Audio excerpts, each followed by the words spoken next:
Class 6 NCERT, ठीक है, chapter 7 पढ़ेंगे। चैप्टर 7 का नाम हमारा क्या है?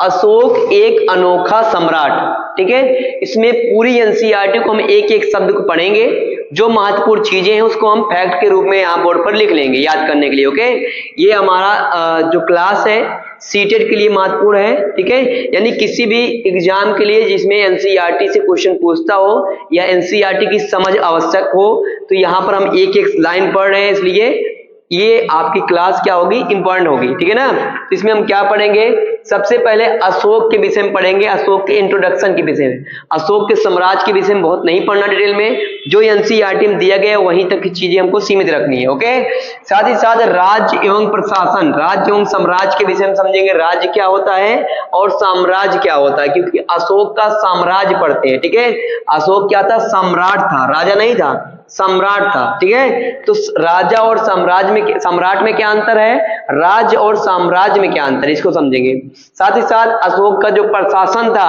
वो किस प्रकार से चलाया जाता था, एनसीईआरटी में दिया गया है, जो एनसीईआरटी में दिया गया है उसी को हम पढ़ेंगे। अशोक के कलिंग युद्ध दिया गया एनसीईआरटी में, तो इसको भी समझेंगे। साथ ही साथ अशोक के धम्म के विषय में बताया गया, तो अशोक का धम्म हम समझेंगे। बताओ यहाँ तक स्पष्ट है? अब हम पढ़ना प्रारंभ करते हैं। सबसे पहले बोला गया है एक बहुत बड़ा राज्य एक साम्राज्य। ठीक है, यानी पहले हम इंट्रोडक्शन के विषय में बात करेंगे अशोक के विषय में। ठीक है, थोड़ा सा अशोक के विषय में जान लेंगे, तो इसको इरेज करते हैं। ठीक है, अशोक के विषय में क्या जानेंगे? अशोक मौर्य वंश का शासक था, एक पॉइंट ये हो गया। अशोक किस वंश का शासक था? मौर्य वंश का शासक था। ठीक है, तो यहाँ पर हम थोड़ा प्रारंभ करें तो अशोक क्या था? मौर्य वंश का शासक था। अशोक क्या था? मौर्य वंश का शासक था। ठीक है, तो मौर्य वंश की स्थापना किसने करी थी? मौर्य वंश की स्थापना किसने करी थी? चंद्रगुप्त मौर्य ने। बताओ स्पष्ट है?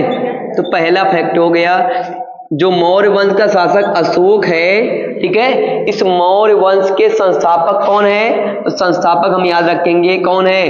चंद्रगुप्त मौर्य। क्या है? संस्थापक हैं किसके? मौर्य वंश के। बताओ स्पष्ट है? इसके बाद अगर हम बात करें तो चंद्रगुप्त मौर्य है, इसका एक पुत्र था जिसका नाम था बिंदुसार। जिसका नाम क्या था? बिंदुसार। और बिंदुसार के बाद एक पुत्र और था जिसका नाम क्या था? बिंदुसार के बाद एक पुत्र और था जिसका नाम है अशोक। ठीक है, तो इसी अशोक के विषय में हमको क्या करना है? पढ़ना है। बताओ स्पष्ट है? अशोक के विषय में क्या करना? पढ़ना है। यानी मौर्य वंश का तीसरा शासक क्या था? अशोक था। ओके, बिंदुसार इसको क्यों कहा गया? जब चंद्रगुप्त मौर्य की पत्नी थी। ठीक है, ठीक है, चंद्रगुप्त मौर्य क्या करता है? ऐसा कहा जाता है कि जो चंद्रगुप्त मौर्य है ये चाणक्य, ठीक है, चाणक्य इसको भोजन में थोड़ा थोड़ा जहर देता था। ठीक है, क्योंकि ये समझता था इसे कोई राजा मार नहीं सकता, केवल जहर से ही मारा जा सकता है, तो इसे भोजन में थोड़ा जहर देता था कि इस प्रकार से कि अगर ये इसको कभी जहर दिया जाए, ठीक है, अगर इसको कभी जहर कोई खिला दे तो इसकी जान मतलब कि बचाई जा सके। ओके, तो इसके भोजन में थोड़ा क्या मिलाता था? चाणक्य जहर। ठीक है, तो क्या करती है इसकी पत्नी जो है एक बार क्या करती है? इसके जूठन को खा लेती है प्यार में या मोहब्बत में। ठीक है, मेरे पति ने खाया है ना, और खा लेती है तो क्या होता है? समस्या ये हो जाती है उसमें जहर होता है। ठीक है, तो इसकी पत्नी क्या होती है? प्रेग्नेंट होती है। ठीक है, उसकी जान जाने लगती है, तो जो चाणक्य होता है उसका पेट में से बच्चे को निकाल लिया जाता है। ठीक है, और उसकी माँ की मृत्यु हो जाती है। ठीक है, और उसी जहर के कारण इसका जो शरीर बिंदु बिंदु के आकार का बन गया था, जिसे बिंदुसार कहा गया। ओके, और इसी का पुत्र क्या बना? अशोक, जिसके विषय में हम पढ़ेंगे, जिसने कलिंग युद्ध लड़ा था। ओके, स्पष्ट है? मौर्य वंश के पहले अगर बात करेंगे, मौर्य वंश के पहले अगर बात करेंगे तो मौर्य वंश के पहले मगध में, मौर्य वंश का शासक कहाँ था? मगध में था। तो मौर्य वंश के पहले यहाँ पर एक शासन चल रहा था, कौन वंश? नंद वंश। ठीक है, कौन सा वंश चल रहा था? नंद वंश चल रहा था। ठीक है, नंद वंश के संस्थापक कौन थे? महापद्मनंद। इसके संस्थापक कौन थे? महापद्मनंद। ओके, स्पष्ट है? इसके पहले बात करेंगे तो कौन सा वंश था? शिशुनाग वंश। कौन सा वंश था? शिशुनाग वंश। तो यहाँ रखेंगे शिशुनाग वंश। शिशुनाग वंश के जो संस्थापक थे कौन थे? शिशुनाग ही थे। शिशुनाग वंश के संस्थापक कौन थे? शिशुनाग थे। ओके, कालाशोक इसके राजा थे। कालाशोक के समय में बहुत संगीत हुई थी, द्वितीय बहुत संगीत, लेकिन हमको याद रखना शिशुनाग वंश के संस्थापक कौन थे? शिशुनाग थे। ओके, इसके पहले एक सम्राट थे, यानी इसके पहले जो मुख्य रूप से माना जाता है हर्यक वंश। कौन सा? हर्यक वंश। हर्यक वंश के संस्थापक कौन थे? तो हर्यक वंश के संस्थापक बिंबिसार थे। बिंबिसार। ओके, बिंबिसार, ध्यान सुनो, हर्यक वंश के संस्थापक थे। इसमें एक शासक था अजातशत्रु। अजातशत्रु के समय में प्रथम बौद्ध संगीति हुई थी। ओके, प्रथम बौद्ध संगीत। ओके, द्वितीय बौद्ध संगीत जो शिशुनाग वंश है, इसमें एक राजा था कालाशोक। कालाशोक के समय द्वितीय बौद्ध संगीति हुई थी। तीसरी बौद्ध संगीति जो हुई थी मौर्य वंश में हुई थी, जिसका सम्राट कौन था? अशोक। ठीक है। चौथी बौद्ध संगीति जो हुई थी वो कुषाण वंश के शासक कनिष्क ने कराया था। बताओ, स्पष्ट है? मौर्य वंश के विषय में पढ़ लिया। मौर्य वंश की स्थापना किसने करी? चंद्रगुप्त मौर्य ने करी। मौर्य वंश का तीसरा शासक कौन था? अशोक था। मौर्य वंश का अंतिम शासक कौन था?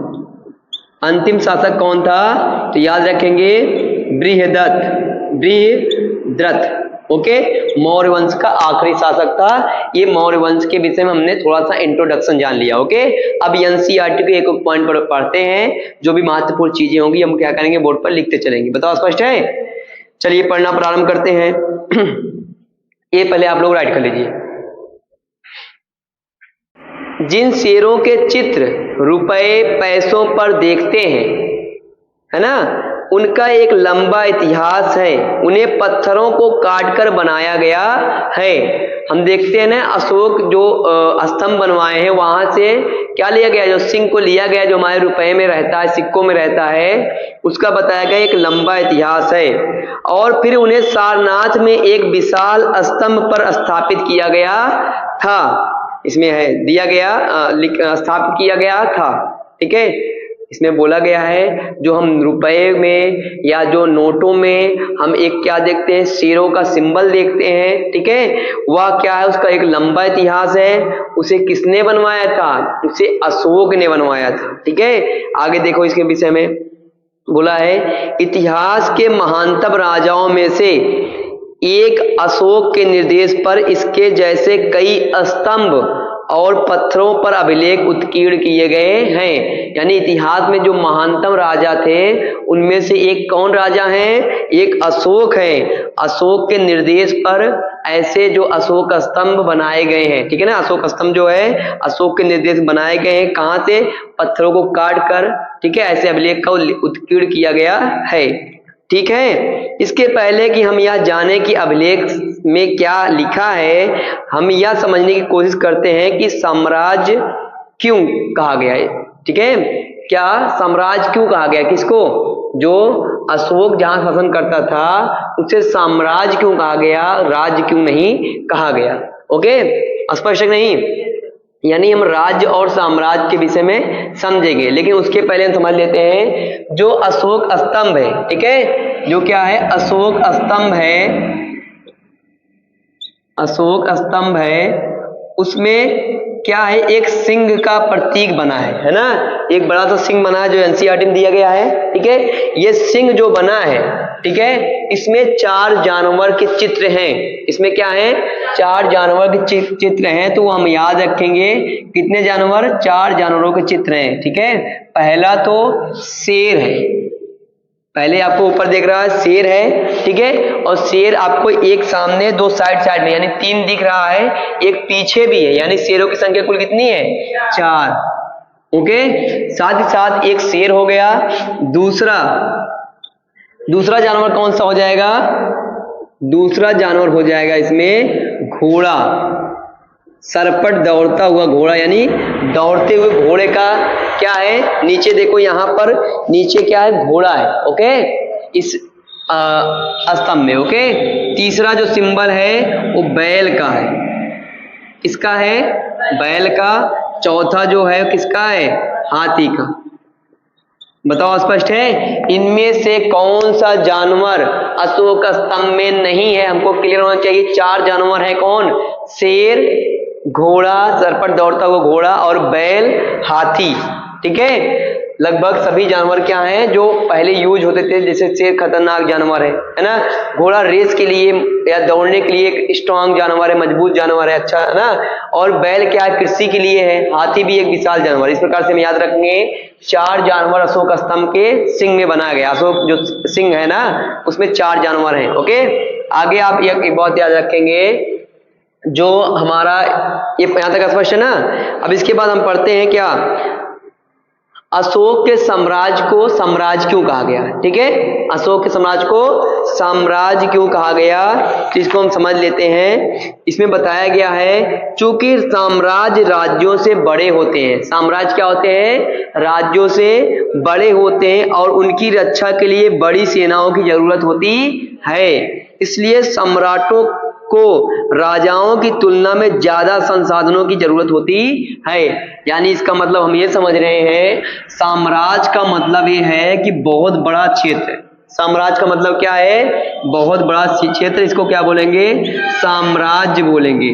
ठीक है, साम्राज्य के जो राजा होंगे उन्हें राजा नहीं बोलेंगे, उन्हें क्या बोलेंगे? सम्राट बोलेंगे। क्या बोलेंगे? सम्राट बोलेंगे। ठीक है, यहाँ इनके जो राजा हैं उनको क्या बोलेंगे? सम्राट। तो अशोक को राजा नहीं बोला गया, अशोक क्या बोला गया है? सम्राट बोला गया। इसके अधीन क्या हो सकते हैं? छोटे छोटे राजा हो सकते हैं, छोटे छोटे राजा इसके अधीन हो सकते हैं। ठीक है, यानी जो राजा हैं, ऐसे कई राजाओं से बड़ी शक्ति किसकी है? सम्राट की। ठीक है, और इस पूरे क्षेत्र को क्या बोला जाएगा? साम्राज्य बोला जाएगा। ओके, तो ये हम क्लियर कर चुके हैं, ये राज्य है। ठीक है, राज्यों के क्या होते हैं? राजा होते हैं। ओके, राज्यों क्या होते हैं? राजा होते हैं। और साम्राज्य का क्या होते हैं? सम्राट होते हैं। तो अशोक क्या था? सम्राट था। ठीक है, यानी आप देखेंगे अफगानिस्तान से लेकर दक्षिण भारत तक पूरे भारत में क्या है? किसका शासन था? अशोक का शासन था, है ना। एक बहुत बड़े भूभाग में शासन था, इसलिए इस पूरे क्षेत्र को बोला गया अशोक का साम्राज्य या मौर्य साम्राज्य। स्पष्ट है?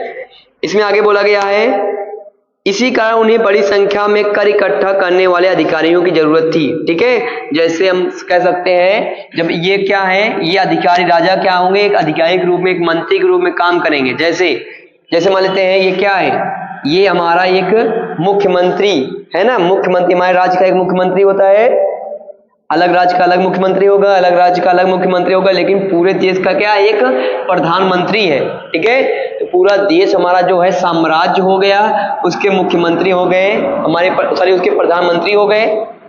ठीक है, और साथ ही साथ जो राज्य हैं अलग अलग, ठीक है, उन 28 राज्यों के एक एक मुख्यमंत्री हो गए, उनको राजा मान लिया गया। स्पष्ट है? हमने अभी क्या समझा? हमने यही समझा कि साम्राज्य और राज्य में क्या अंतर है। ओके, स्पष्ट है? अब देखो, साम्राज्य का प्रशासन समझते हैं। साम्राज्य का प्रशासन, चूंकि मौर्य साम्राज्य बहुत बड़ा था, चूंकि क्या है? मौर्य साम्राज्य बहुत बड़ा था। अब हम क्या पढ़ने जा रहे हैं? अशोक, यानी साम्राज्य का प्रशासन कैसे चलता था। चूंकि मौर्य साम्राज्य बहुत बड़ा था, इसलिए अलग अलग हिस्सों पर अलग अलग ढंग से शासन किया जाता था। पाटलिपुत्र और उसके आसपास के इलाकों पर सम्राट का सीधा नियंत्रण था। ठीक है, यानी जैसे ये हमारा क्या है? साम्राज्य हो गया, है ना। साम्राज्य का एक मगध की राजधानी थी राजगिरी, बाद में पाटलिपुत्र हो गया ना, यानी पाटलिपुत्र मान लेते हैं इसको, ये पाटलिपुत्र है। तो पाटलिपुत्र पर जो साम्राज्य है, जो सम्राट है, ठीक है, इस सम्राट का क्या था? सीधा नियंत्रण था। यहाँ पर ये रहता था, देख रेख करता था। जैसे हमारे देश के प्रधानमंत्री हैं, दिल्ली पर सीधा नियंत्रण रखते हैं, है ना। इसके अलावा पूरे भारत पर तो नियंत्रण उन्हीं का है। ऐसे यहाँ साम्राज्य की बात करेंगे तो पूरा ये साम्राज्य हो गया, इस साम्राज्य का शासक सम्राट हो गया। अब सम्राट पाटलिपुत्र, जो इसकी राजधानी थी मगध की, ठीक है, पाटलिपुत्र क्या है? मगध की राजधानी थी, उस पर सीधा नियंत्रण करता था। ठीक है, आगे क्या बोला गया है? पाटलिपुत्र और उसके आसपास के इलाकों पर सम्राट सीधा नियंत्रण था, सम्राट का सीधा नियंत्रण था। इसका मतलब यह हुआ कि इस इलाकों के गांव और शहरों के किसानों पशुपालकों, शिल्पकारों, व्यापारियों से कर इकट्ठा करने के लिए राजा अधिकारियों की नियुक्ति करता था। ठीक है, यानी ये तो यहाँ पर सीधा नियंत्रण कर लिया। अब यहाँ पर जो अलग अलग राज्य हैं, इन राज्यों में, ठीक है, यहाँ पर भी तो टैक्स कलेक्ट करना है। तो यहाँ पर टैक्स कलेक्ट करने के लिए जो राजा होते थे या जो अधिकारी होते थे वो क्या करते थे? टैक्स कलेक्ट करते थे। आगे बोला गया है, इनमें से अधिकारियों को वेतन भी दिया जाता था। संदेशवाहक एक जगह से दूसरी जगह घूमते रहते थे और राजा के जासूस अधिकारियों के कार्यकलाप पर नजर रखते थे। देखो, जो साम्राज्य है, ठीक है, इसके जो सम्राट है ना, ये सम्राट क्या करता था? कई अधिकारी नियुक्त करता था, जिसमें जासूस भी थे। ओके, जासूस का कार्य क्या था कि जो राजा हैं ये ईमानदारी से टैक्स कलेक्ट कर रहे हैं कि नहीं, ठीक है, यानी जो राजा यहाँ पर अपना कार्य कर रहे हैं अलग अलग क्षेत्रों में, सही से कार्य कर रहे हैं कि नहीं, इसकी सूचना कौन देगा? ये अधिकारी देंगे। ठीक है, कौन देगा? अधिकारी। ठीक है, और ये अधिकारी सूचना किसको देंगे? सम्राट को देंगे। ओके, स्पष्ट है? संदेशवाहक एक जगह से दूसरी जगह घूमते रहते थे और राजा के जासूस अधिकारियों के कार्यकलाप पर नजर रखते थे। इन सब के ऊपर सम्राट था। सभी के ऊपर, जो अधिकारी हैं, जो जासूस हैं, जो राजा हैं, सबके ऊपर कौन था? सम्राट था। ओके, जो राज परिवार एवं वरिष्ठ मंत्रियों की सहायता से सब पर नियंत्रण रखता था। ठीक है, यानी जो राजा है, जो सम्राट है ना, ये क्या करता था? इसके जो घर के लोग थे, जो चाचा हैं, जो इसके भाई हैं, ठीक है, उनको क्या करता था? बड़े बड़े पोस्ट पर नियुक्त करता था और ये कहता था कि आप लोग देख रेख करते रहिए और अधिकारियों की भी जांच करते रहिए कि राजा और अधिकारी सही से कार्य कर रहे हैं कि नहीं, है ना। आगे देखते हैं, मौर्य साम्राज्य के भीतर कई छोटे क्षेत्र या प्रांत थे। मौर्य साम्राज्य पूरा हो गया। मौर्य साम्राज्य क्या हो गया? पूरा, ये पूरा हो गया मौर्य साम्राज्य। ये पूरा क्या हो गया? मौर्य साम्राज्य हो गया। बताओ, स्पष्ट है? ये पूरा क्या हो गया? मौर्य साम्राज्य हो गया। ये पूरा ओके। मौर्य साम्राज्य के अंतर्गत छोटे छोटे प्रांत और क्षेत्र थे, ऐसा बोला गया। हो गया ना। आगे क्या बोला गया है?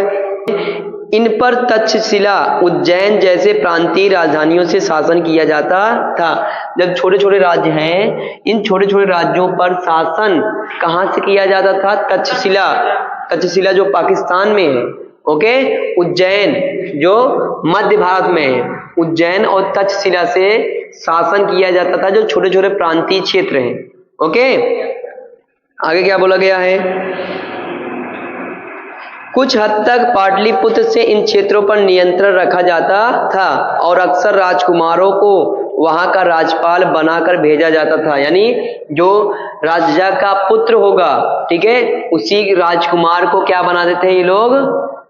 गवर्नर या राज्यपाल बनाते थे। ओके, ठीक है। आपको ये बातें समझ में आई कि नहीं? आपको ये बताया गया, ये पूरा क्या है? एक मौर्य साम्राज्य है। मौर्य साम्राज्य में एक जहां पर पाटलिपुत्र है, वहां पर सीधा नियंत्रण किसका होगा? सम्राट का होगा। सम्राट क्या करेगा? कुछ जासूस अधिकारी नियुक्त करेगा। सम्राट क्या करेगा? अपने राजपुत्र राजकुमार को, ठीक है, राज्यपाल नियुक्त करेगा, जो उज्जैन और तक्षशिला जैसे क्षेत्रों से जो छोटे छोटे प्रांत हैं वहां का शासन चलाएगा। स्पष्ट है? इतना आपने समझा। आगे बोला गया है, लेकिन ऐसा लगता है कि इन जगहों पर स्थानीय परंपराओं और नियमों को ही माना जाता था। यानी जो स्थानीय परंपरा है, स्थानीय नियम है, उनको छूट दी जाती थी कि आप इस प्रकार का चीजें करिए, है ना। जैसे हमारे क्षेत्र में स्थानीय परंपरा क्या है? ग्राम पंचायत किसी प्रकार का डिसीजन ले सकती है ना। ऐसे यहाँ पर स्थानीय चीजों पर छूट दी जाती थी कि आप अपने आधार पर प्रशासन चलाइए, या उनके आधार पर प्रशासन चलाया जाता था। ठीक है, स्थानीय क्षेत्रों में वहां की जनता के अनुसार प्रशासन चलाया जाता था। यहां तक की चीजें क्लियर है? ये आपका हो गया मौर्य साम्राज्य का क्या? प्रशासन हो गया। क्या हो गया? प्रशासन व्यवस्था हो गई। बताओ, स्पष्ट है? प्रशासन समझ में आ गया कि नहीं? पहले आपने राज्य और साम्राज्य समझा। राज्य छोटा भाग है, साम्राज्य एक बड़ा भाग है। ओके, उसके बाद इसमें आपने प्रशासन भी समझ लिए। बताओ, स्पष्ट है? अब इसके आगे देखते हैं क्या है, ठीक है। इसके आगे है राजधानी के विषय में थोड़ा बताया गया है, ठीक है। जो साम्राज्य की राजधानी थी, मौर्य सम्राट की राजधानी क्या थी? पाटलिपुत्र। पाटलिपुत्र के विषय में मेगास्थनीज ने बताया है। मेगास्थनीज कौन था? चंद्रगुप्त मौर्य के दरबार में आया हुआ एक यूनान का व्यक्ति था, है ना। तो देखते हैं, मेगास्थनीज चंद्रगुप्त के दरबार में पश्चिम एशिया, यहां तक पहले बताओ, स्पष्ट है? इसको लिख लो पहले। अब इसके बाद देखिए ध्यान से, इसमें बताया गया राजधानी में सम्राट। राजधानी में सम्राट की क्या भूमिका थी या किस प्रकार से वो उसका रहन सहन था, उसके विषय में बताया गया है। तो हम ध्यान से पढ़ते हैं। मेगास्थनीज चंद्रगुप्त के दरबार में पश्चिम एशिया के यूनानी राजा सेल्यूकस निकेटर का राजदूत था, ठीक है। इसमें 2-3 फैक्ट हैं, इसको हम याद रखेंगे, ओके। किसकी दरबार की बात हो रही है? चंद्रगुप्त मौर्य। चंद्रगुप्त मौर्य, चंद्रगुप्त मौर्य कौन था? मौर्य वंश का संस्थापक, ओके। तो चंद्रगुप्त मौर्य के विषय में कौन बता रहा है? मेगास्थनीज बता रहा, ओके। कौन बता रहा है? मेगास्थनीज बता रहा। तो यहाँ मेगास्थनीज शब्द लिख देते हैं, मेगास्थनीज, ओके। मेगास्थनीज कौन है? तो मेगास्थनीज एक राजदूत है। किसका राजदूत है? तो यहाँ पर लिख लेते हैं, मेगास्थनीज कौन है? एक राजदूत है। मेगास्थनीज कौन है? एक राजदूत है। किसका राजदूत है? तो बोला है सेल्यूकस निकेटर, ठीक है।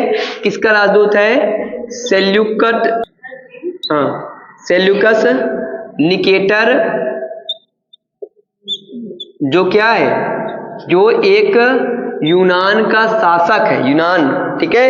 यूरोप जो आज है, ठीक है, वह यूनान का शासक कौन था? Seleucus Nicator. उसने एक राजदूत भेजा था जिसका नाम क्या है? मेगास्थनीज। मेगास्थनीज क्या करता है? एक पुस्तक लिखता है जिसका नाम क्या है? इंडिका, ठीक है। इंडिका नामक एक पुस्तक लिखता है। उसी इंडिका पुस्तक के पढ़ने के बाद ये चंद्रगुप्त मौर्य या मौर्य वंश के विषय में जानकारी हमको मिलती है, ठीक है। तो पहला पॉइंट ये, मेगास्थनीज किसके दरबार में आया था? तो चंद्रगुप्त मौर्य के दरबार में। मेगास्थनीज किसका राजदूत था? सेल्यूकस निकेटर का। सेल्यूकस निकेटर कहाँ का शासक था? यूनान का, ओके। और मेगास्थनीज ने कौन सी पुस्तक लिखी है? इंडिका। इतनी बात स्पष्ट है? आगे बताया गया है, मेगास्थनीज चंद्रगुप्त के दरबार में पश्चिम एशिया के यूनानी राजा सेल्यूकस निकेटर का राजदूत था। मेगास्थनीज ने जो कुछ देखा उसका विवरण दिया है, ठीक है। यहां हम उसके विवरण का एक अंश दे रहे हैं, है ना। इसमें बताया गया है, सम्राट का जनता के सामने आने के अवसरों पर शोभा यात्रा के रूप में जश्न मनाया जाता था। सम्राट जब क्या होता था? महल से बाहर आता था तो उसे जश्न के रूप में मनाया जाता था। कौन सम्राट जब आता था बाहर? चंद्रगुप्त मौर्य, ओके। क्योंकि मौर्य वंश के शासक काल में आया था। उस समय शासक कौन था? चंद्रगुप्त मौर्य था। आगे बोला गया है, उन्हें एक सोने की पालकी में ले जाया जाता था। किसे? चंद्रगुप्त मौर्य को, ठीक है। तो ये महत्वपूर्ण पॉइंट है। जब चंद्रगुप्त मौर्य क्या करते थे, यहां लिखते हैं चंद्रगुप्त मौर्य। चंद्रगुप्त मौर्य, ठीक है। चंद्रगुप्त मौर्य को क्या करते थे? सोने की पालकी में लेकर बाहर निकलते थे, ओके। सोने की पालकी में लेकर जब बाहर निकलते थे तो इसे शोभा यात्रा के रूप में जश्न मनाया जाता था, ठीक है। जनता क्या करती थी? जश्न मनाती थी, ओके। शोभा यात्रा के रूप में जनता क्या करती थी? जश्न मनाती थी। बताइए, स्पष्ट है? इतना पॉइंट हो गया। आगे क्या बोला गया है, उनके अंगरक्षक सोने और चांदी से अलंकृत हथियारों पर सवार रहते थे। हथियारों से सवार रहते थे, है ना। यानी उनके हथियार भी कैसे होते थे? सोने व चांदी के। जिन इनके अंगरक्षक थे, किसके? चंद्रगुप्त मौर्य के जो अंगरक्षक थे, कौन? Bodyguard, okay. अंगरक्षक ये भी कैसे थे? नॉर्मल तलवार नहीं लिए हैं, सोने व चांदी के तलवार, ओके। तो यहाँ पर हथियार कैसा लिए हैं? हथियार लिए तो हैं, वो भी कैसा लिए हैं, सोने व चांदी के। आपसे पूछेगा, ठीक है, आपसे क्या पूछेगा, चंद्रगुप्त मौर्य जब अपने महल से शोभा यात्रा निकालता था बाहर, ठीक है, तो वह एक सोने की पालकी में उसे ले जाया जाता था, क्या सही है गलत। फिर उसके बाद बोला जाएगा उसके अंगरक्षक सोने व चांदी के हथियार लिए होते थे, सही है गलत, सही है ना। ऐसे स्टेटमेंट टाइप क्वेश्चन मिलता है।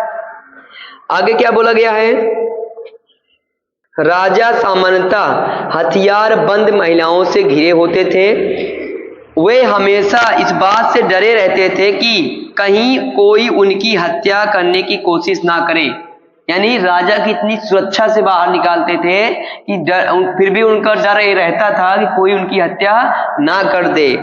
बताइए यहां तक स्पष्ट है।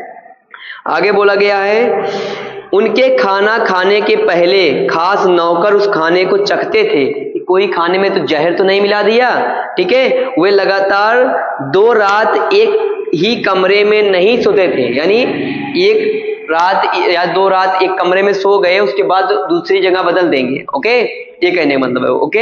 यानी सुरक्षा की इतनी जिम्मेदारी कि सोने की पालकी में उनको बाहर निकाला गया, उनके अंगरक्षक हथियार लिए हैं सोने व चांदी के, एक कमरे में 2 रात से अधिक नहीं रुकेंगे, रूम चेंज कर देंगे, स्थान बदल देंगे, ठीक है। ये तमाम जानकारी जो मिल रही है कहां से मिल रही, इंडिका नामक पुस्तक से मिल रही है। इंडिका पुस्तक किसने लिखी थी, तो मेगास्थनीज ने लिखी थी।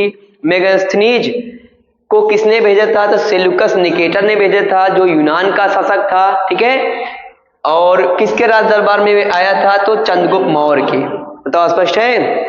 आगे क्या बोला गया है, आगे थोड़ा सा बताया गया है इसमें कि यह एक विशाल और खूबसूरत नगर है, कौन, पाटलिपुत्र।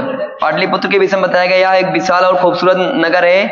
यह एक विशाल प्राचीर से घिरा है जिसमें 570 बुर्ज और 64 द्वार हैं। यानी जो पाटलिपुत्र के विषय में बताया जा रहा है, पाटलिपुत्र के विषय में ये बताया जा रहा है कि ये क्या है, एक खूबसूरत, ठीक है, ये क्या है, खूबसूरत,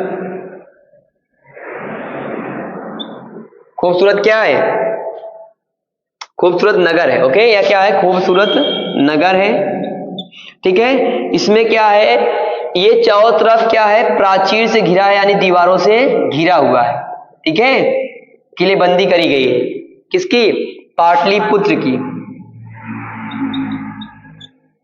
यह एक खूबसूरत शहर है। इसके विषय में वर्णन कहाँ मिलता है, मेगास्थनीज मिलता है, ओके। आगे बोला गया है, 2 और 3 मंजिल वाले घर लकड़ी और कच्ची ईंटों से बने हैं। यहाँ पर जो पाटलिपुत्र में घर बने हैं 2 मंजिले से भी हैं, 3 मंजिले के भी हैं, ओके। ये कब की बात है, ईसा मसीह के जन्म के पहले की बात है, ठीक है। 2 और 3 मंजिले के हैं, और बोला गया है लकड़ी व कच्ची ईंट से बनी है, कच्ची ईंट से, लकड़ी ऐसे मान सकते हैं, लकड़ी और कच्ची ईंट से बनी है घर, ओके। यहाँ पर कच्ची ईंट स्पष्ट है। पाटलिपुत्र में जो घर बने हैं 2 या 3 मंजिले हैं, किससे बने हैं, लकड़ी और कच्ची ईंट से बने हैं, ओके। राजा का महल भी काठ से बना है, काठ मीन्स लकड़ी होता है ना। राजा का महल भी काठ से बना है, जिसे पत्थर की नक्काशी से अलंकृत किया गया है, पत्थर से डिजाइन बनाया गया है। यह चारों तरफ से उद्यानों और चिड़ियों के लिए बने बसेरों से घिरा है, ठीक है। जो राजा का महल भी है वो लकड़ी का बना है। राजा का महल किससे है, मानते हैं राजा का महल है किससे बना है, लकड़ी के बना है, और इसमें पत्थर के क्या करे गए हैं, नक्काशी करे गए हैं, पत्थर के मान लेते हैं डिजाइन बनाए गए। बताओ स्पष्ट है। ये हो गया किसके विषय में, महल के विषय में, किसका महल, राजा का महल। बताओ स्पष्ट है। इतनी बातें कहां से हमको वर्णन मिलता है, इंडिका से। इंडिका नामक पुस्तक किसने लिखी है, मेगास्थनीज। मेगास्थनीज सेल्यूकस निकेटर का राजदूत था, ओके, जो चंद्रगुप्त मौर्य के राज दरबार में आया था। उसने बताया जब भी चंद्रगुप्त मौर्य महल से बाहर आता है तो शोभा यात्रा के रूप में जश्न मनाया जाता है, ठीक है। बाहुबली है ना, इस प्रकार से बाहुबली क्या हो गए, सामने आ गए, ओके। साथ ही साथ सोने की पालकी में उनको निकाला जाता था, उनके अंगरक्षक सोने व चांदी के हथियार लेकर खड़े होते थे। बताओ स्पष्ट है। इसके अलावा इसमें एक शब्द और आता है, नजराना क्या है, इसको पढ़ लेते हैं नजराना, ठीक है। नजराना क्या है, ठीक है, तो नजराना पढ़ लेते हैं। जहां कर नियमित ढंग से इकट्ठे किए जाते थे, वहीं नजराना अनियमित रूप से जब भी संभव हो इकट्ठा किया जाता था। ऐसे नजराने विविध पदार्थों के रूप में प्रयुक्त विभिन्न पदार्थों के रूप में प्रायः ऐसे लोगों द्वारा लिए जाते थे जो स्वेच्छा से देते थे। यानी नजराना का मतलब कोई व्यक्ति स्वेच्छा से कुछ राजा को दे रहा है, वही क्या है, नजराना है, ठीक है। जैसे जो लोग शिकार करते होंगे उस जानवर देते होंगे, जो लोग फल फ्रूट तोड़ते होंगे फल फ्रूट भेजते होंगे, है ना, जो व्यापारी होते हैं शिल्पकार होते होंगे किसी डिजाइन को बनाकर राजा को देते होंगे ना, ये क्या है, स्वेच्छा से देते थे नजराना। तो स्वेच्छा से देते थे तो अनियमित रूप से दिया जाता था, ओके, अनियमित, रेगुलर नहीं था, ओके। और टैक्स क्या होता है, रेगुलर आपको देना पड़ेगा, स्पष्ट है। तो नजराना भी आपका ये हो गया, अनियमित रूप से कुछ चीजें जनता द्वारा दी जाती थी राजा को, उसी को बोला गया नजराना। बताओ स्पष्ट है, इतना लिख लीजिए। अब इसके बाद जो हमारा पॉइंट है, 2 पॉइंट बचा हुआ है, एक अशोक का कलिंग युद्ध और दूसरा है अशोक का धम्म क्या था, ओके। तो अशोक का कलिंग युद्ध हम पढ़ लेते हैं। पहले हम हेडिंग बना लेंगे अशोक का कलिंग युद्ध, ओके। केवल हम क्या लिखते हैं, कलिंग युद्ध, कलिंग युद्ध, ठीक है। कलिंग युद्ध 261 बीसी में माना जाता है, 261 में माना जाता है ना। तो 261 बीसी में क्या हुआ था, कलिंग युद्ध हुआ था। 261-62, ठीक है। 261 कहीं कहीं के ऊपर लिखा होता है, 261 भी सही पॉइंट है, ओके। तो 261 क्या है, शासन के समय जो है कलिंग का युद्ध हुआ था, ठीक है। अगर अशोक के शासन की बात करेंगे, ठीक है, अशोक के शासन काल की बात करेंगे, ठीक है, अशोक, ठीक है, तो कब से कब तक माना जाता है, 269 से प्रारंभ होता है, 269 बीसी, यानी ईसा मसीह के जन्म के 269 वर्ष पूर्व से माना जाता है। कब तक माना जाता है, 232, यानी 232 बीसी में इनका शासन काल इनके बीच माना गया है, 269 से 232 बीसी तक, ठीक है। ये तमाम चीजें दी नहीं गई है, लेकिन फिर भी मैं लिखवा दे रहा हूं, ठीक है। कलिंग युद्ध जो है 261 बीसी में हुआ था, ओके। और कलिंग युद्ध जो है अशोक जो है लड़ता है, ठीक है, मौर्य वंश की तरफ से। दूसरी तरफ कलिंग जो स्थान है, ठीक है, ये वर्तमान में उड़ीसा है स्थान। वर्तमान में कौन सा स्थान है, उड़ीसा। इस तरफ कोई राजा नहीं था, यानी एक तरफ तो अशोक सम्राट था जो राजा था, जिसके पास बहुत बड़ी सेना थी, है ना। दूसरी तरफ कौन लोग थे, केवल जनता थी, लोगों का समूह था, ठीक है। तो ये जो युद्ध होता है 261 बीसी में होता है, यानी यहां हम बोल सकता है, क्वेश्चन पूछ इसे एनसीईआरटी में दिया गया है कि अपने शासन के प्रारंभ होने के 8 वर्ष बाद, अपने शासन के प्रारंभ होने के 8 वर्ष बाद, 269 में शासन प्रारंभ हुआ इसका, 8 वर्ष बाद 261 आ गया ना। तो 8 वर्ष बाद, अपने शासन के प्रारंभ होने के 8 वर्ष बाद क्या हुआ, कलिंग युद्ध प्रारंभ हुआ। कलिंग 8 वर्ष बाद क्या हुआ, कलिंग युद्ध हुआ, ठीक है, कलिंग युद्ध हुआ। बताइए स्पष्ट है। कलिंग युद्ध होने के बाद, ठीक है, पीछे चलेगा ना, जैसे यहाँ पर ईसा मसीह का जन्म हुआ 269 बीसी है, 8 वर्ष बाद 261 बीसी हो जाएगा ना, ठीक है, 261 बीसी हो जाएगा 8 वर्ष बाद। 8 वर्ष बीतेगा, धीरे धीरे 0 की तरफ आएगा, फिर बढ़ेगा ना, अभी घट रहा है, ठीक है। यहाँ पर 2023 आ जाएगा, स्पष्ट है नहीं। तो 8 वर्ष बाद की बात है, ठीक है। तो यहाँ पर कलिंग युद्ध हुआ, ठीक है। एक तरफ राजा जो है कौन है, सम्राट कौन है, अशोक है, जिसके पास बहुत बड़ी सेना है, ठीक है। दूसरी तरफ क्या है, केवल जनता है, ओके। और युद्ध होता है, भीषण युद्ध होता है, और युद्ध का परिणाम क्या है कि लाखों की संख्या में लोग मारे जाते हैं इधर, ओके। जो जनता थी यानी उड़ीसा में लाखों की संख्या में मारे जाते हैं लोग, ठीक है। लाखों की संख्या में लोग क्या करते हैं, मारे जाते हैं। और कई लाख लोग, ठीक है ना, कई लाख लोग क्या होते हैं, बंदी भी बनाए जाते हैं, ठीक है। अनेकों लोग क्या करे जाते हैं, बंदी बनाए जाते हैं, अनेक लोग बंदी बनाए जाते हैं, स्पष्ट है, बंदी बनाए जाते हैं। अब समझिए, अगर एक एक्सीडेंट हो जाता है तो देखने में कितनी समस्या होती है। 1 लोग, 2 लोग, 4 लोग, 10 लोग, 50 लोग, 100 लोग, 1000 लोग, 1 लाख लोग जब मरे होंगे तो उस क्षेत्र का क्या माहौल होगा ना। उस समय जनसंख्या भी उतनी रही रहती थी, है ना। 1 लाख लोग मतलब कि पूरी तरीके से अशोक की सेना इस पर अटैक करी थी और भीषण युद्ध हुआ था। और कितने लोग मारे गए थे? 1 लाख लोग मारे गए थे। ठीक है, इसमें कलिंग युद्ध के विषय में वर्णन मिलता है, हम पढ़ लेते हैं। कलिंग तटवर्ती उड़ीसा का प्राचीन नाम है। ओके, अशोक ने कलिंग को जीतने के लिए एक युद्ध लड़ा, लेकिन युद्ध जनित हिंसा और खून खराबा देखकर उन्हें युद्ध से वितृष्णा हो गया। युद्ध से क्या हो गया? वितृष्णा हो गया। इसका परिणाम क्या हुआ? यहाँ परिणाम लिख देते हैं। परिणाम क्या हुआ? अशोक को क्या हो गया? अशोक को वितृष्णा हो गया। ओके, आप लोग जब गौतम बुद्ध पढ़ रहे थे तो वहां पर तृष्णा पढ़ा था आपने, है ना। तृष्णा का मतलब क्या होता है? लालसा। तृष्णा का क्या मतलब होता है? तृष्णा का मतलब होता है लालसा, है ना। आदमी की जब इच्छा होती बढ़ती है और इंसान के अंदर लालसा होता है तो इंसान दुखी होता है, ऐसा गौतम बुद्ध ने बताया था ना। तो वही इनको क्या हो गया? वितृष्णा हो गया, यानी अब इनके अंदर कोई लालसा नहीं रह गई। क्या नहीं रह गई? लालसा नहीं रह गई, कोई इच्छा नहीं रह गई। क्यों? क्योंकि इतनी संख्या में जब लोग मारे गए। इसमें एक वर्णन मिलता है, थोड़ा सा जो दिया गया पढ़ लेते हैं। अपने एक अभिलेख में अशोक ने यह बात कही। एक अभिलेख में मतलब कौन से अभिलेख में कहा? तो इसको भी याद रखेंगे। कलिंग युद्ध जो है, ठीक है, अशोक के किस अभिलेख में वर्णन मिलता है बताइए? 13वें अभिलेख में, है ना। 13वें अभिलेख में, 13वें अभिलेख में या 13वें शिलालेख में, है ना। 13वें शिलालेख में कलिंग युद्ध के विषय में वर्णन मिलता है, याद रखेंगे। ओके, 13वें शिलालेख में कलिंग युद्ध के विषय में वर्णन मिलता है। बताओ, स्पष्ट है? अब देखो इसमें क्या बताया गया। राजा बनने के 8 साल बाद मैंने कलिंग विजय की। किसने कहा? अशोक। लगभग 1.5 लाख लोग बंदी बना लिए गए, 1 लाख से भी ज्यादा लोग मारे गए। ठीक है, 1 लाख से भी ज्यादा लोग, यानी लाखों की संख्या मैंने लिख दिया, यानी 1 लाख से ज्यादा लोग क्या हुए? मारे गए। और 1.5 लाख लोग बंदी बनाए गए। लाखों लोग क्या, अनेक लोग क्या करे गए? बंदी बनाए गए। बताओ यहां तक स्पष्ट है? इससे मुझे अपार दुख हुआ। इससे मुझे क्या हुआ? अपार दुख हुआ।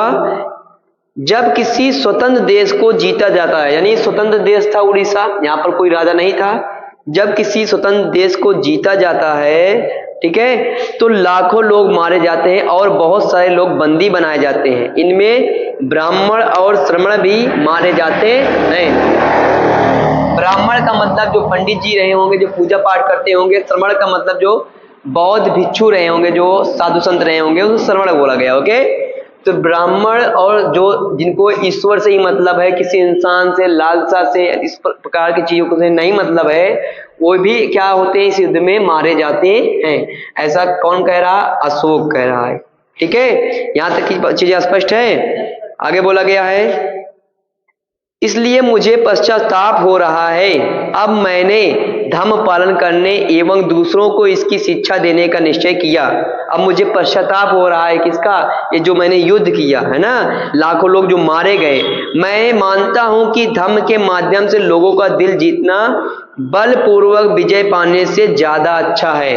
ठीक है, कौन कह रहा है? अशोक कह रहा है कि हम युद्ध करके, किसी की हत्या करके, दबाव पूर्वक हम किसी क्षेत्र को जीतने से अच्छा है हम क्या कर सकते हैं? हम धर्म का पालन करके, ईमानदारी से, अहिंसा को पालन करके हम क्या कर सकते हैं? लोगों को, दिल को जीतना ज्यादा बेहतर होगा। कौन कह रहा है? अशोक। मैं यह अभिलेख भविष्य के लिए एक संदेश के रूप में इसलिए उत्कीर्ण कर रहा हूं। यह अभिलेख मतलब 13वां शिलालेख। ओके, 14 शिलालेख हैं किसके? अशोक के। ठीक है, उत्कीर्ण कर रहा हूं कि मेरे बाद मेरे बेटे और पोते भी युद्ध ना करें। इसके बदले उन्हें यह सोचना चाहिए कि धर्म को कैसे बढ़ाया जाना चाहिए। धर्म का मतलब है जो संस्कृत में धर्म है, ठीक है, उसी को प्रकृति भाषा में क्या कहते हैं, धम्म कहते हैं। अब हम अशोक के धम्म के विषय में पढ़ेंगे। पहले बताइए कलिंग युद्ध के विषय में क्लियर है? कलिंग युद्ध के विषय में हमने ये जाना, कलिंग युद्ध 261 बीसी में हुआ था, ईसा मसीह के जन्म के 261 बीसी, यानी ईसा मसीह के जन्म के 261 वर्ष पूर्व। ओके, और 8 वर्ष बाद, यानी जब इसके पहले 8 वर्ष पहले 269 में वो राजगद्दी बैठा था, 8 वर्ष बीता, 261 आया तो कलिंग युद्ध हुआ। ओके, कलिंग कहाँ पर है? उड़ीसा में है। ओके, कलिंग कहाँ पर है? उड़ीसा में है। और कलिंग युद्ध 8 वर्ष बाद लड़ा गया। ठीक है, अब देखो यहाँ पीछे की डेट आगे बढ़ेगी ना, फिर 0 आएगा, ईसा मसीह का जन्म होगा, फिर 2001, 2005, 2023 चल रहा। ओके, अशोक एक तरफ था, दूसरी तरफ जनता थी। कहाँ की जनता थी? उड़ीसा की जनता थी। युद्ध हुआ, युद्ध का परिणाम क्या हुआ? लाखों की संख्या में लोग मारे गए, 1.5 लाख लोग बंदी बना लिए गए। ठीक है, ये सब देखकर अशोक ने क्या करा? अशोक के मन में वितृष्णा हो गया, यानी लालसा खत्म हो गई, इच्छा क्या हो गई? समाप्त हो गई। अब वो क्या करने लगा? वह धम्म का पालन करने लगा। ठीक है, और इसी में और पॉइंट बताया गया है। क्या बचा है? हमारा लास्ट पॉइंट बचा है, अशोक का धम्म क्या था। ओके, इसको हम पढ़ लेते हैं, जो महत्वपूर्ण चीजें होंगी इसको क्या करेंगे? लिख लेंगे। ओके, जिसमें बताया गया है अशोक के धम्म में किसी देवता की पूजा अथवा किसी कर्मकांड की आवश्यकता नहीं थी। ओके, जैसे बौद्ध धर्म में बताया गया था, क्योंकि जो अशोक था बाद में बौद्ध धर्म को स्वीकार करता है। ठीक है, वही बताया गया है, अशोक के धम्म में किसी देवता की पूजा अथवा किसी कर्मकांड की आवश्यकता नहीं थी। उन्हें लगता था कि जैसे पिता अपने बच्चों को अच्छे व्यवहार की शिक्षा देते हैं, जैसे पिता अपने बच्चों को अच्छे व्यवहार की शिक्षा देते हैं, वैसे ही यह उनका कर्तव्य था कि अपनी प्रजा को निर्देश दें एज ए फादर। यानी हम राजा नहीं हैं, हम अपनी प्रजा के पिता हैं और हम आपको केवल निर्देश देंगे, ऐसा करना चाहिए आप लोगों को, ऐसा नहीं जैसे लोकतांत्रिक सरकार में होता है ना। और लोकतांत्रिक सरकार में सरकार को डर होता है, अगर सही काम नहीं करेंगे तो दूसरा सरकार चुन लिया जाएगा, है ना। ऐसे ही बोला गया है। अशोक के धम्म में कर्मकांड की कोई व्यवस्था नहीं थी, तो यहां लिख लेते हैं क्या हेडिंग, अशोक का धम्म। अशोक का क्या है? धम्म। बताओ, स्पष्ट है? अशोक के धम्म में बताइए क्या क्या बातें बताई गई है। पहली बात तो ये है, कर्मकांड की कोई व्यवस्था जगह नहीं है, कर्मकांड की कोई जगह नहीं है। ओके, दूसरा पॉइंट बोला गया है कि किसी भी देवता की पूजा नहीं, किसी भी देवता की पूजा नहीं। कौन कह रहा है? देवता की पूजा नहीं। किसने कहा? अशोक के धम्म। अशोक के धम्म की बात करेंगे तो अशोक ने कर्मकांड की बात के मना करी है, देवताओं की पूजा पर मना करा है। ठीक है, ये एनसीईआरटी के अकॉर्डिंग। ओके, और बोला गया क्लास 6 की एनसीईआरटी के अकॉर्डिंग, क्लास 6 की एनसीईआरटी के अकॉर्डिंग। ओके, राजा जो क्या है, प्रजा को केवल निर्देश दे, कैसा? अच्छा व्यवहार करने के लिए। जैसे पिता अपने बच्चे को अच्छा व्यवहार करने की शिक्षा देता है, उस प्रकार से राजा का कार्य है प्रजा के प्रति। ओके, साथ ही साथ अशोक ने क्या करा, कुछ अधिकारी नियुक्त किया, किसके लिए? धर्म की शिक्षा देने के लिए। ऐसा क्यों? क्योंकि अशोक ने देखा कि लोग जानवरों की बलि दे रहे हैं, पड़ोसियों से विवाद कर रहे हैं, इसलिए उन्होंने समझा कि जब लोगों के पास अच्छी शिक्षा होगी, लोगों को पता होगा कि हमको गलत नहीं करना चाहिए, ईमानदारी से रहना चाहिए, तो लोग ऐसा कार्य नहीं करेंगे। आगे बोला गया है, मैंने बताया कि अभिलेख के विषय में बताया जाएगा, तो अशोक के अभिलेख सबसे प्राचीन अभिलेख है और इसको सर्वप्रथम जेम्स प्रिंसेप 1837 में पढ़ा था। ओके, इसके अलावा अशोक के जो अभिलेख हैं इसको हमने 2 भागों में डिवाइड किया, एक शिलालेख, दूसरा स्तंभ लेख। शिलालेखों की संख्या 14 है, किसी दिन मैप बनाकर उसको अलग से समझेंगे। और स्तंभ लेखों की संख्या कितनी है? 7 है। शिलालेख में जो 14वां शिलालेख है उसमें जनता के कार्य के विषय में बताया, यानी धर्म के विषय में बताया। और 13वां जो शिलालेख है उसमें कलिंग युद्ध के विषय में बताया। और 12वां जो शिलालेख है वो अशोक के धार्मिक सहिष्णुता के विषय में बताया। ओके, यानी वो उनको धार्मिक पति क्या थे? उदार थे, सबको समान व्यवहार करते थे। अगर आपको ये चीजें समझ में आई हो, पसंद आया हो, तो क्या करेंगे? चैनल को सब्सक्राइब और वीडियो को लाइक करेंगे। Thank you.